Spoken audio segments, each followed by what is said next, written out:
It's one of Harley-Davidson's most hyped models in recent years, and finally, the boys from Milwaukee have revealed their first crack at an adventure bike, the Pan America. Making its debut as two models, the base Pan America and the Pan America Special, the new bike has been developed from the ground up to take Harley-Davidson to the adventure touring segment for the first time, and at first look, they haven't half-assed it. Set to go toe-to-toe with the heavyweights of the adventure class such as BMW's R1250 GS and KTM's 1290, the Pan America is powered by a 1250cc Revolution Max V-twin and features long travel suspension, a heap of electronics, and quite a handy price tag. New Zealand pricing is starting at $33,995 and it's expected to arrive in country in the middle of the year at some point. While its styling is clearly inspired by Harley-Davidson's Road Glide, Harley hasn't rushed the Pan America into production with shortcuts. In fact, they've actually delayed it and it's about 6 months overdue. So here are the things that you need to know the most about the new adventure bike from Harley-Davidson. Starting in the engine, powering the Pan America is Harley-Davidson's brand new Revolution Max 1250 V-twin. Harley states that the new 1250cc V-twin produces 150 horsepower at 9,000 RPM and 127 Nm of torque at 6,750 RPM. It's a new era for Harley-Davidson, and it's the first water-cooled engine for Harley-Davidson since the original Revolution engine, which was co-developed with Porsche way back in the early 2000s. Chassis. As you'd expect, the chassis of the Pan America is an all-new design and incorporates the engine as a stressed member. Harley claims to have focused the design all with the goal of achieving a desirable power-to-weight ratio. That specific power-to-weight ratio they haven't actually stated. The frame is made up of three distinct elements: the front frame, the mid-frame, and the tail section, all of which bolt directly to the powertrain. This design reduces motorcycle weight and results in a stiff chassis that contributes to precise handling, according to Harley. Finishing things off in the rear is a cast aluminium swing arm, which is designed to minimize unsprung weight. The chassis is designed with a 1579mm wheelbase, which Harley claims is ideal for touring capability, especially with passengers or loaded with luggage, and makes for an agile handling bike that as is required for off-road maneuverability. Weight is claimed at 242 kilograms for the base Pan America, with the Pan America Special tipping the scales at a hefty 253 kilograms. Suspension system is supplied by Showa and it is fully adjustable for preload and compression and rebounding.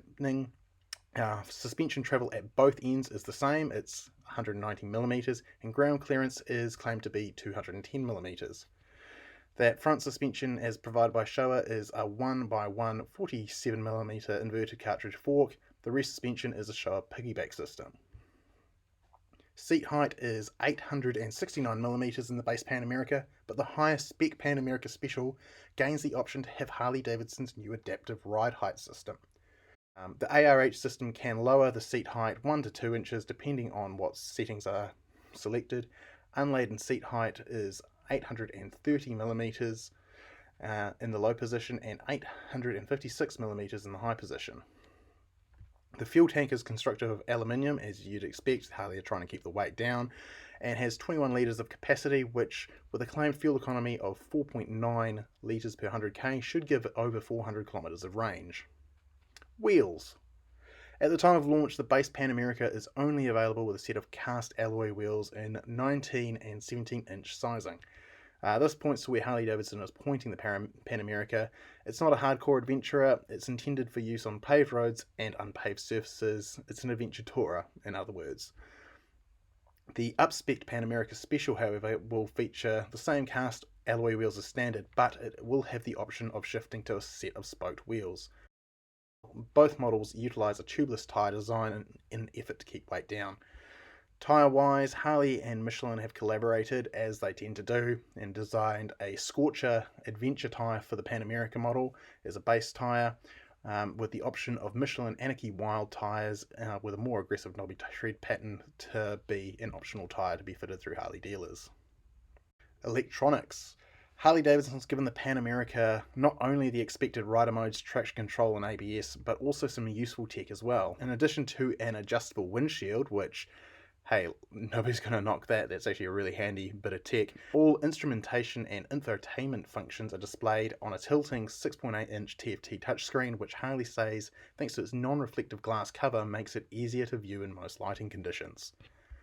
The touchscreen function is disabled when the motorcycle is in motion, but the rider can use hand controls to manage most of the functions through the display. The display supports infotainment generated by the rider's Bluetooth-equipped mobile device, including calls, music, and navigation, which the navigation is supplied by the free Harley-Davidson app, which is available for iOS and Android. When it comes to those rider modes, the Pan America features 5 in the base model, which are 4 pre-programmed and 1 which is rider customizable, while the special variant has 2 additional modes that can be customized by the owner. The pre-programmed ride modes are Road, Rain, Sport, Off-Road, and Off-Road Plus, with each mode consisting of a specific combination of power, delivery, engine braking, cornering, anti-lock braking, and cornering enhanced traction control. The rider can use the mode button on the right-hand controller to change the active rider mode while riding, or when the bike is stopped, with some exceptions. So I'm guessing, I haven't gone too deep as yet into all of the Harley press releases, but to get into Off-Road Plus, you're probably going to have to be stopped, because that will switch off all of the nanny aids. A nice touch is that cruise control is standard on both models. It is a tourer at the premium end of the market after all, and Harley knows very well that long distance riders appreciate cruise control. Lighting is an all-LED affair and is designed to deliver Harley's signature style and outstanding performance with a focus on rugged durability in the off-road environment. So hopefully these bikes are not going to have headlight failures. The Pan America Special, when it comes to the best equipped, when it comes to deciding which of the two is best equipped for adventure out of the gate, it's hands down the Pan America Special, which ships with added features and equipment to make it a lot easier on the rider. Not only does it feature the previously mentioned adaptive ride height system as an option, but it also benefits from an electronically adjustable semi-active front and rear suspension. The system utilizes data provided by sensors on the motorcycle and automatically controls damping to suit prevailing conditions and riding activity. As with the base bike, the suspension itself is provided by Showa, while the software was developed by Harley. The Special also gets tyre pressure monitoring, centre stand, brush guard and skid plate, steering dampener, heated grips and hand wind deflectors. They're not calling them handguards for a reason, we're guessing, plus an adaptive headlight. So the adaptive headlight is a cool function. It's one I wish that we saw a lot more often on bikes, and it uses the ABS IMU to determine the lean angle of the bike and automatically adjusts the headlight to essentially point the light around a corner. It's really, really cool stuff. I, for one, am really looking forward to seeing the Harley-Davidson Pan America land here in New Zealand. It isn't going to be a game changer. It is falling in line and bringing Harley-Davidson into that really, really popular adventure touring segment. While there are some hardcore riders out there that think that there is no market anymore for the bigger end of the bikes, the general age of most motorcyclists, and the image is still a big thing for that premium end of the touring market. The BMW GS wouldn't be so popular if there wasn't a market for it.